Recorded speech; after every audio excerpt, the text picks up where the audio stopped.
அனைவருக்கும் வணக்கம். நாம் இன்று பார்க்க இருப்பது கஜமுகன் கதை. பழைய காலத்தில் கஜமுகன் என்ற பெயரில் ஒரு அசுரன் இருந்தான். அவன் யானை முகத்துடன் பிறந்தவன், மிக வலிமை உடையவன். மந்திர வல்லமையுடன் தேவ முனிவர்களை துன்புறுத்தி கொண்டிருந்தான். அவன் தவம் செய்து சிவபெருமான் அருளால் பெரிய வரங்களை பெற்றிருந்தான். அந்த வரத்தால் யாராலும் அவனை வெல்ல முடியாத நிலை ஏற்பட்டது. அவன் எல்லா உலகங்களிலும் அச்சுறுத்தலாகி விட்டான். அவன் துன்புறுத்தியதால் தேவர்கள் அனைவரும் விநாயகரிடம் வந்து பிரார்த்தித்தனர். ஓ விநாயகா, நீ தடைகளை அகற்றுபவன், கஜமுகனின் அகந்தையை அடக்கி எங்களை காப்பாற்ற வேண்டும் என்று வேண்டினார். விநாயகர் கஜமுகனை எதிர்த்து போருக்கு வந்தார். கஜமுகன் தனது மாய வலிமையால் பல வடிவங்களில் மாறினான்.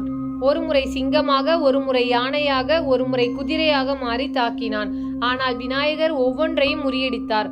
இறுதியில் கஜமுகன் பெரிய மூஷிகமாக மாறினான். அந்த வடிவத்தில் அவன் வேகமாக ஓடி விநாயகரை தாக்க முயன்றான். விநாயகர் உடனே தன் பாசக்கயிற்றை வீசி அந்த எலியை பிடித்தார். அதை அடக்கி, இனி நீ என் வாகனமாக இருக்க வேண்டும் என்று கட்டளையிட்டார். அவ்வாறு கஜமுகன் அடக்கப்பட்டு விநாயகரின் மூஷிக வாகனமாக மாறினான். இந்த கதையின் பொருள் என்னவென்றால், கஜமுகன் என்பது ஆசை, அகந்தை, துஷ்ட சிந்தனைகளை குறிக்கும்.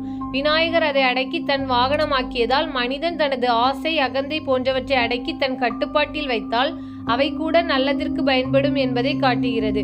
இதனால் விநாயகர் மூஷிக வாகனன் என்றும் தடைகளை வெற்றி கொள்ளும் தெய்வம் என்றும் போற்றப்படுகிறார்.